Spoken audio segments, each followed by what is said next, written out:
Durante el otoño del año 1827, mientras residía cerca de Charlottesville, Virginia, trabé relación por casualidad con Mr. August Bedloe. Este joven caballero era notable en todo sentido y despertó en mí un interés y una curiosidad profundos. Me resultaba imposible comprenderlo tanto en lo físico como en lo moral. Nunca averigué de dónde venía. Aún a su joven edad, algo me desconcertaba.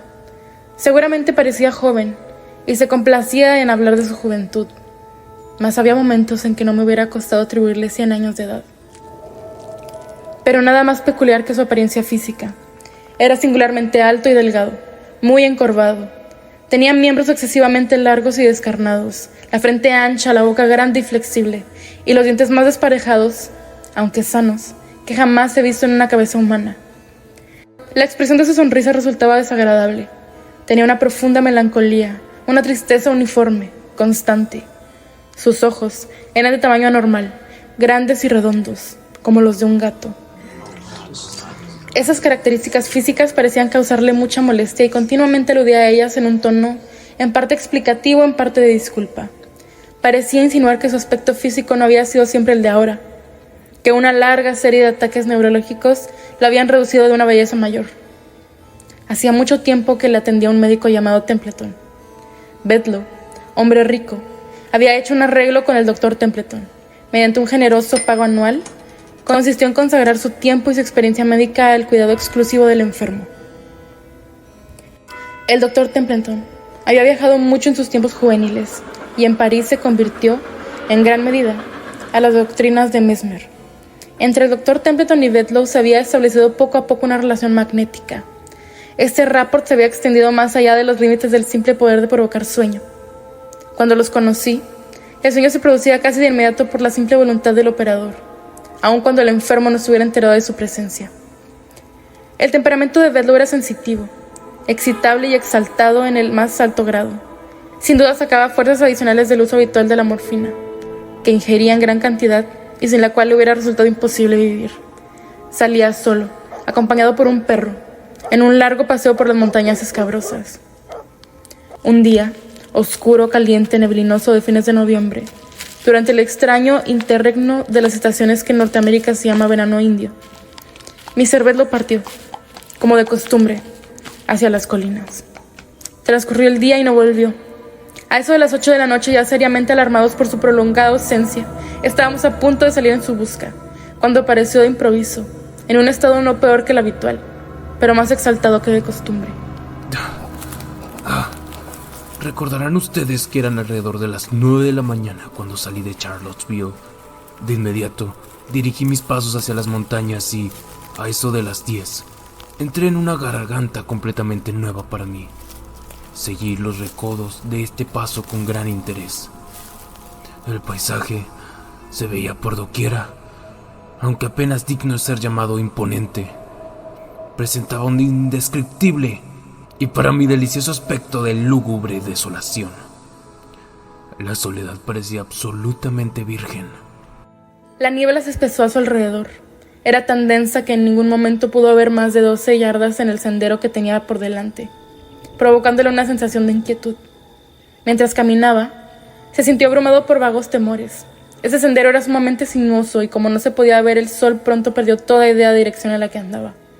Entre tanto, la morfina cobró su efecto acostumbrado, el de dotar a todo el mundo exterior de inmenso interés. Absorto, caminé durante varias horas y entonces una indescriptible inquietud se adueñó de mí. Recordaba extrañas historias sobre esas montañas escabrosas, sobre una raza extraña y fiera de hombres que ocupaba sus bosquecillos y sus cavernas. Detuvo mi atención que el fuerte redoble de un tambor. Mi asombro fue extremado. Un tambor en esas colinas era algo desconocido. No podía sorprenderme más el sonido de la trompeta del arcángel.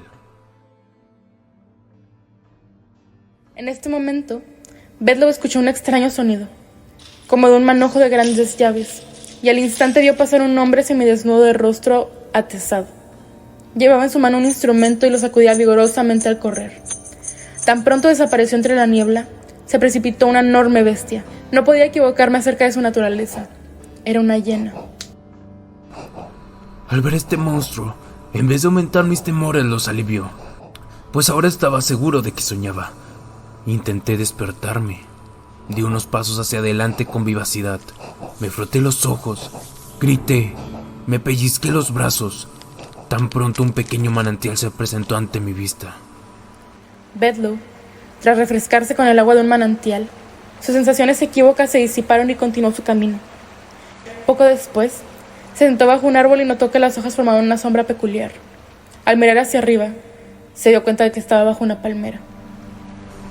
Me levanté apresuradamente y en un estado de terrible agitación, pues la suposición de que estaba soñando ya no me servía. Mientras Bedloe escuchaba asombrado una fuerte y breve ráfaga de viento, disipó la niebla oprimente como por obra de magia.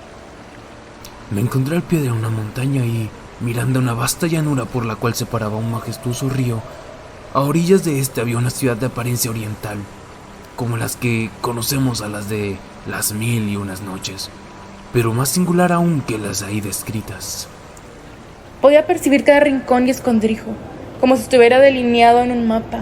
Las calles parecían innumerables y se cruzaban irregularmente en todas direcciones.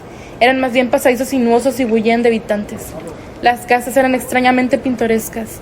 A cada lado había profusión de balcones, galerías y torrecillas. Abundaban bazares y había un despliegue de ricas mercancías como sedas, muselinas, joyas y gemas. El paisaje era un despliegue de opulencia y caos. Elefantes adornados, avanzando entre ídolos tallados, tambores y lanzas doradas y plateadas.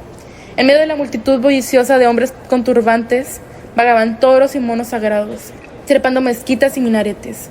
A las afueras se alzaban palmeras, arrozales y templos perdidos, mientras solitarias doncellas con cántaros en la cabeza caminaban hacia las riberas del imponente río.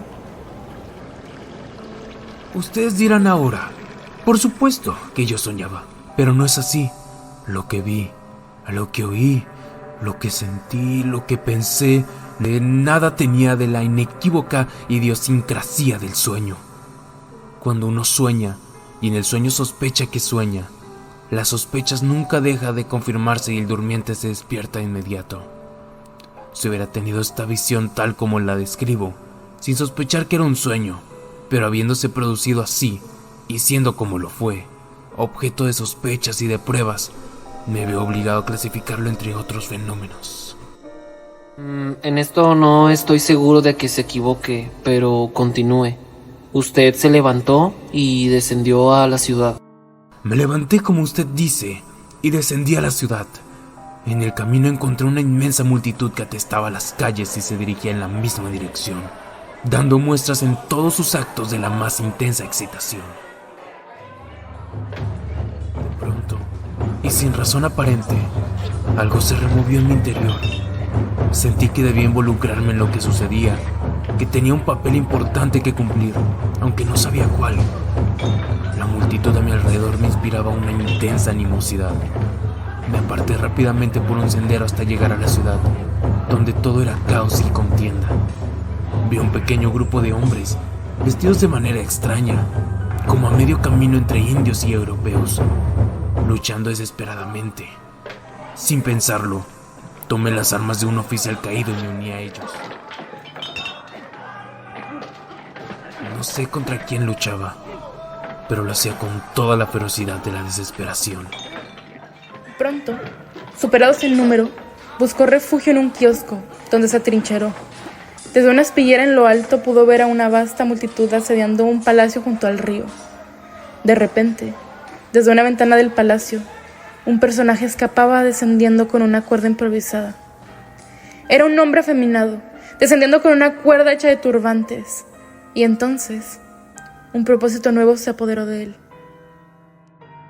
Convencí a mis compañeros para hacer una frenética salida. Nos lanzamos a la multitud que rodeaba el kiosco. Al principio se apartaron, pero luego se volvieron contra nosotros y nos acorralaron en las estrechas calles, con lanzas y flechas extrañas, negras y sinuosas. Nos atacaban sin tregua. Una de ellas me alcanzó en la sien.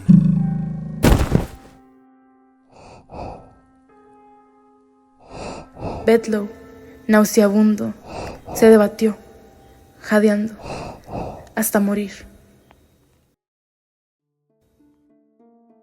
Durante varios minutos solo sentí oscuridad, nada y la conciencia de la muerte. Luego fue como un choque eléctrico. Sentí una luz. No la veía, solo la sentía. La multitud se había marchado y el tumulto había cesado. Allí, en el suelo, yacía mi cadáver, con la flecha en la sien, la cabeza hinchada y desfigurada, pero todo lo percibía sin verlo. Luego algo me impulsó a moverme. Salí flotando fuera de la ciudad y al volver al sendero sinuoso, otro choque me sacudió. Recobré mi ser y, aún confuso, regresé a casa, pero no puedo verlo como un sueño. No lo era. No lo era. Y aunque es difícil decir cómo llamarlo, quizás estamos a las puertas de un descubrimiento psíquico. Templeton sacó una acuarela que causó un estremecimiento en Bedloe. Era un retrato exacto de él, fechado en 1780. Templeton explicó que el retrato era de su amigo Oldeb, un compañero fallecido en la India. Describió que Bedloe había narrado con exactitud el levantamiento de Bernares, en el que Oldeb murió, alcanzado por una flecha en el mismo lugar y de la misma forma que Bedloe describía. Una semana después, el periódico de Charlottesville anunciaba la muerte de Bedloe, cazada por una sanguijuela venenosa. Un error tipográfico en el anuncio omitió la E al final de su apellido, dejándolo como Bedloe, pero Bedloe al revés es Oldeb. ¿Fue Bedloe una reencarnación de aquel amigo perdido? ¿Un eco del pasado? Quizá, después de todo, hay misterios que ni el tiempo ni la lógica pueden explicar.